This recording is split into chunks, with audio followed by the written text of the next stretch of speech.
जय हिंद साथियों, एक बार फिर से बहुत बहुत स्वागत है आप सभी मेरे प्यारे साथियों का बीए सेमेस्टर वाला में। साथियों, आज फिर एक नए क्लास में लेकर के आप सभी लोगों को उपलब्ध हूँ।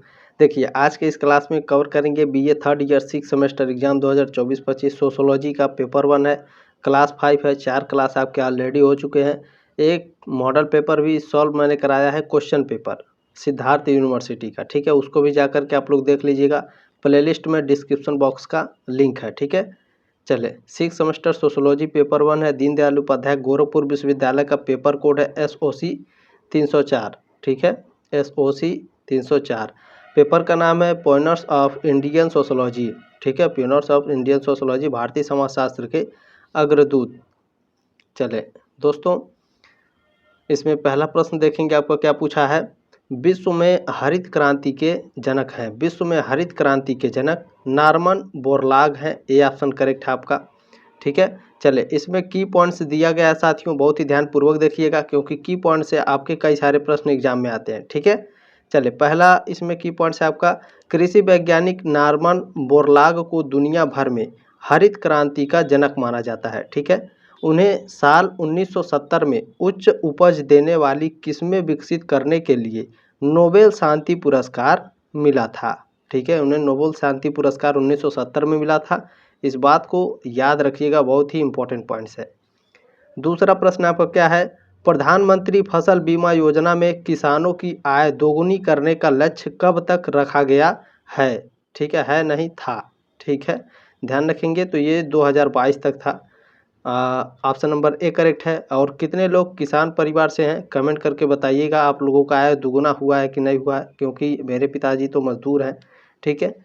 चलें, प्रश्न नंबर 3 आपका क्या पूछा है, राष्ट्रीय किसान आयोग का गठन सर्वप्रथम किस वर्ष किया गया था। तो 2004 में किया गया था, ठीक है। राष्ट्रीय किसान आयोग का गठन 2004। ध्यान रखेंगे, राष्ट्रीय किसान आयोग NCF, ठीक है। NCF का फुल फॉर्म पूछता है तो ध्यान रखेंगे हिंदी में राष्ट्रीय किसान आयोग। इसका गठन 18 नवंबर 2004 को किया गया था। डेट भी याद रखेंगे, सन याद करिए तो ये तो बहुत अच्छी बात है, लेकिन डेट भी याद करिए क्योंकि डेट के साथ आपका प्रश्न पूछता है। चौथा प्रश्न आपका पूछा है, राष्ट्रीय कृषि विकास योजना में किसे शामिल नहीं किया गया है। मिट्टी परीक्षण प्रयोगशाला, इसे नहीं शामिल किया गया, ठीक है। दूसरा क्या है, उर्वरक गुण नियंत्रण प्रयोगशाला, इसे भी नहीं किया गया है। तीसरा, कृषि यंत्र परीक्षण प्रयोगशाला, इसको भी कृषि विकास योजना में शामिल नहीं किया गया है। तो डी ऑप्शन करेक्ट हो जाएगा, कोई नहीं। पांचवा प्रश्न आपका पूछा साथियों, निम्नलिखित में वह कौन सा राज्य है जहां गेहूं की खेती नहीं होती है। तो साथियों, तमिलनाडु में गेहूं की खेती नहीं होती है। चले, छठा प्रश्न आपका क्या पूछा है, यह कथन संबंधित है, मतलब यह कथन किसने कहा था, कोई भी क्रांति तभी हो सकती है जब संस्थाएं स्वस्थ एवं संपन्न हो। तो यह आंद्रे बेते जी कहे थे, ठीक है। देखिए, कभी कभी आपके एग्जाम में बेतेई, ठीक है, बेतेई लिख करके देता है, कभी कभी बेते लिखा रहेगा, तो आप कंफ्यूज मत होइएगा, ध्यान रखिएगा, ठीक है। आंद्रे बेते ने कहा था कोई भी क्रांति तभी हो सकती है जब संस्थाएं स्वस्थ एवं संपन्न हो। सातवां प्रश्न आपका क्या पूछा है, यह कथन किस भारतीय समाजशास्त्री से संबंधित है, मतलब यह किसने कहा था, कौन से भारतीय समाजशास्त्री ने कहा था कि किसी भी प्रजातंत्र में जन संस्थाओं का स्वस्थ होना आवश्यक है। वे नागरिक और नागरिक समाज को धर्मनिरपेक्षता के साथ जोड़ने और सार्वजनिक संस्थाओं की स्वायत्तता पर बल देते हैं। तो यह आंद्रे बेते जी ने कहा था, यह ऑप्शन करेक्ट हो जाएगा। 8 नंबर प्रश्न आपका क्या पूछा है, आंद्रे बेते द्वारा लिखित रचना, आंद्रे बेते की ये रचना है antinomies of society, essays in ideologies and institution, किसके अध्यायों से संबंधित रही है, यानी यह पुस्तक जो है किस अध्याय से संबंधित है। ये जो आंद्रे बेते की पुस्तक है, ये इसमें इस पुस्तक में इन्होंने किसके बारे में लिखा है। तो साथियों, प्रजातंत्र के बारे में लिखा है, नागरिक समाज के और संस्थाओं के बारे में लिखा है, ठीक है। डी ऑप्शन करेक्ट हो जाएगा आपका। चलिए, नवा प्रश्न आपका क्या पूछा है, आंद्रे बेते की दिल्ली विश्वविद्यालय से प्राप्त PhD शोध ग्रंथ की संशोधित रचना कौन सी है। तो कास्ट क्लास एंड पावर है, एंटोनोमीज ऑफ सोसाइटी है, the idea of natural inequality and other essays. ठीक है, ये भी इन्हीं की पुस्तक है, तो ये सभी हो जाएंगे, डी ऑप्शन करेक्ट हो जाएगा। चलिए 10वां प्रश्न आपका क्या पूछा है, बहुत ही ध्यानपूर्वक देखेंगे। आंद्रे बेते की कौन सी रचना समानता और असमानता के विचारों से संबंधित है? The idea of natural inequality and other essays जो है, ये पुस्तक इनकी समानता और असमानता विचारों से संबंधित है। बहुत ही शानदार पुस्तक है ये। चलें 11 नंबर प्रश्न क्या है, आंद्रे बेते की पुस्तक, ये आंद्रे बेते की पुस्तक है the idea of natural inequality and other essays. इसका प्रकाशन कब हुआ था भैया? 1983 में। ठीक है, ये ऑप्शन करेक्ट है।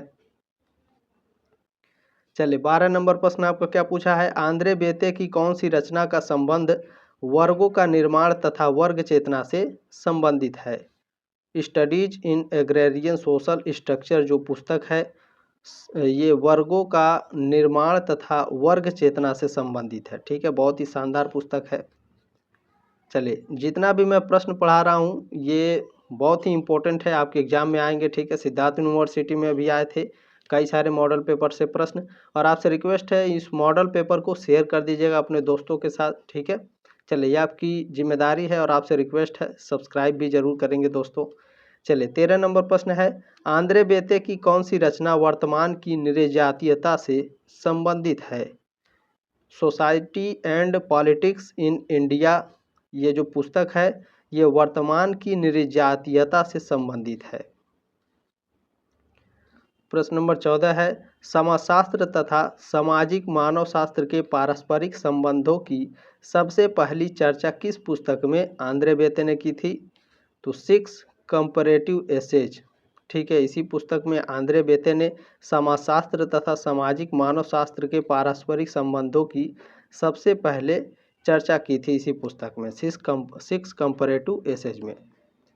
चलिए 15 नंबर प्रश्न आपका क्या पूछा है, state and society in India कब प्रकाशित हुई? तो 1975 में प्रकाशित हुई। अब किसने लिखा था भैया? State and society in India किसने लिखा था? अक्षय रमणलाल देसाई ने लिखा था इस पुस्तक को। ठीक है, अच्छा, इसका प्रकाशन 1975 में हुआ था, ध्यान रखेंगे। प्रश्न नंबर 16 क्या पूछा है, रूरल इंडिया इन ट्रांजिशन कब प्रकाशित हुई? तो इसका प्रकाशन 1961 में हुआ था, ए ऑप्शन करेक्ट है।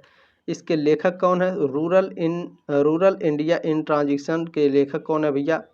तो अक्षय रमणलाल देसाई जी हैं। ठीक है, इनका जन्म 26 अप्रैल 1915 को हुआ था और 12 नवंबर 1994 को इनकी मृत्यु हो गई थी। यह एक भारतीय समाजशास्त्री, मार्क्सवादी और एक सामाजिक कार्यकर्ता थे। ग्रामीण भारत संक्रमण की दशा में रूरल इंडिया इन ट्रांजिशन किताब पहली बार 1961 में प्रकाशित हुई थी। प्रश्न नंबर 17 क्या पूछा है, A.R. देसाई ने अपने कौन सी पुस्तक में स्वतंत्रता से पहले और स्वतंत्रता के बाद के किसान संघर्ष की विवेचना प्रस्तुत की है?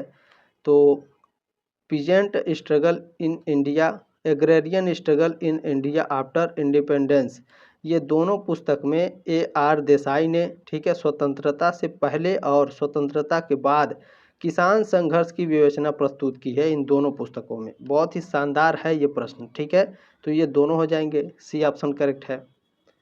चलिए प्रश्न नंबर 18 क्या पूछा है, A.R. देसाई ने अपने किस पुस्तक में, जो है A.R. देसाई हैं, ये अपने किस पुस्तक में आधुनिकीकरण की समीक्षा प्रस्तुत की है? The state and society in India पुस्तक में A.R. देसाई ने आधुनिकीकरण की समीक्षा प्रस्तुत की है।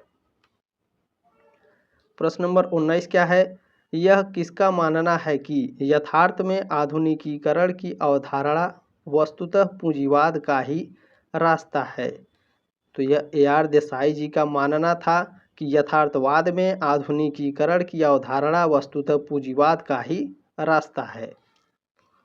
20 नंबर प्रश्न क्या पूछा है, मॉडर्नाइजेशन और डेवलपमेंट किसकी रचना है?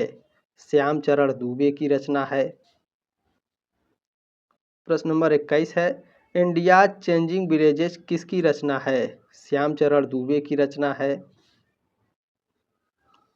प्रश्न नंबर 22 है, प्रभु जाति के तत्व हैं, प्रभु जाति के तत्व हैं जनसंख्या शक्ति, भूमि पर यानी अर्थ शक्ति, राजनीतिक शक्ति। ये तीनों प्रभु जाति के तत्व हैं। ठीक है, डी ऑप्शन करेक्ट हो जाएगा सभी। 23 नंबर प्रश्न आपका क्या है, धर्मनिरपेक्षता का अर्थ क्या है।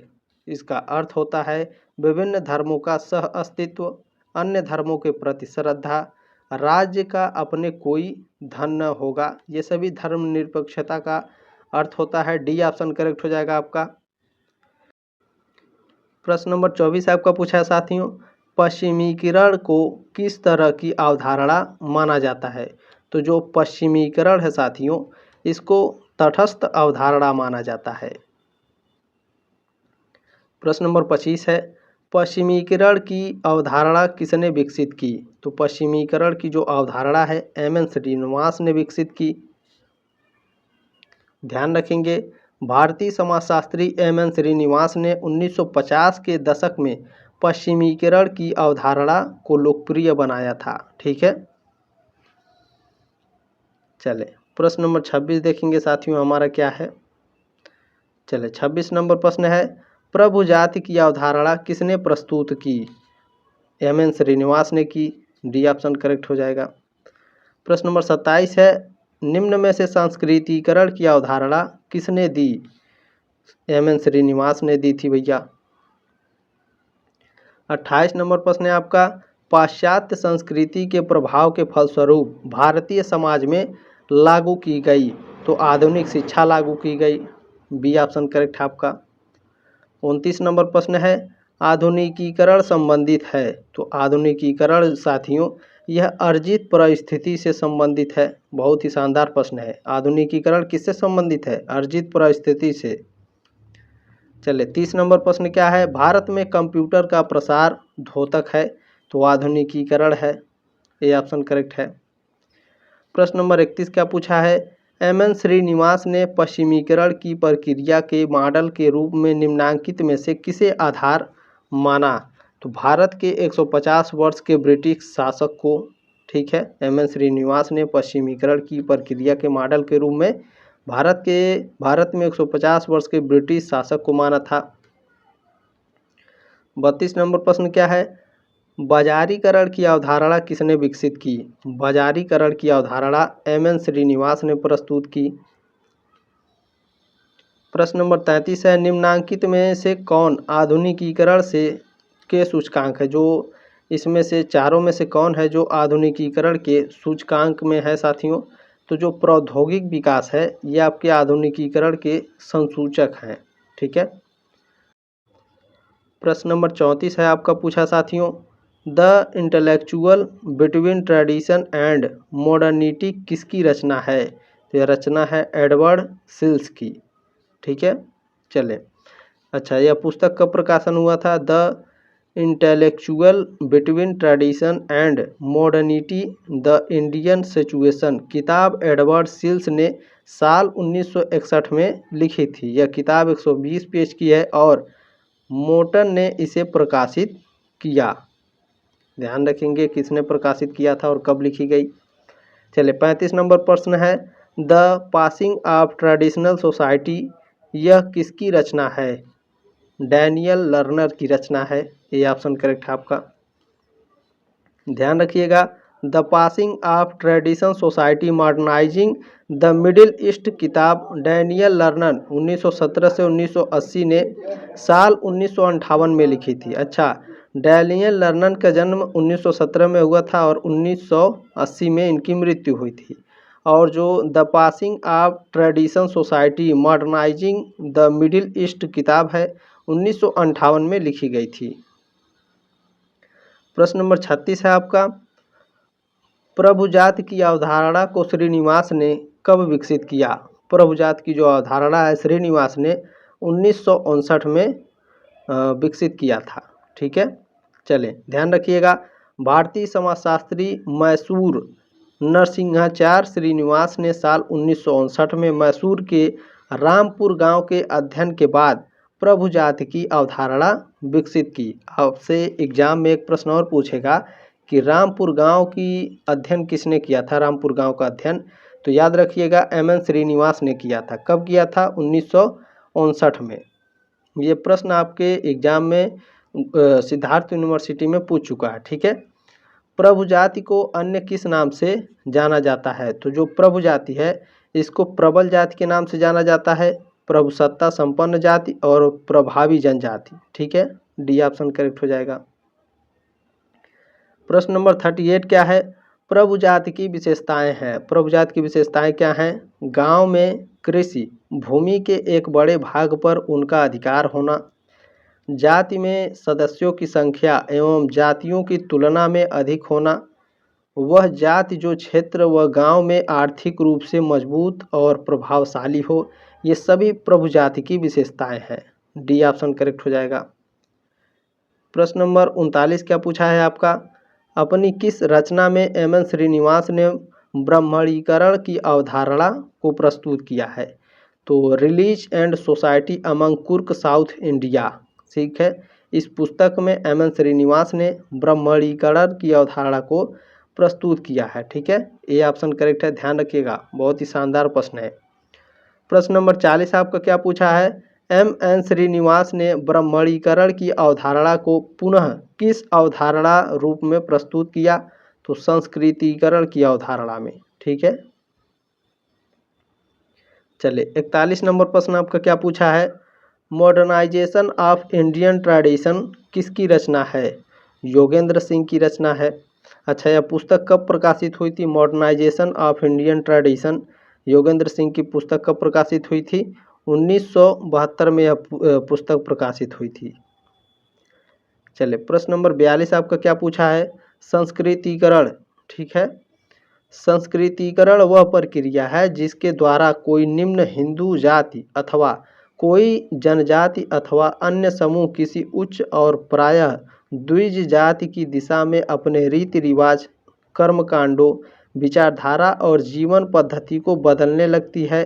यह परिभाषा संबंधित है तो प्रोफेसर श्रीनिवास जी से। ठीक है, एम.एन. श्रीनिवास जी से संबंधित है। प्रश्न नंबर 43 क्या है?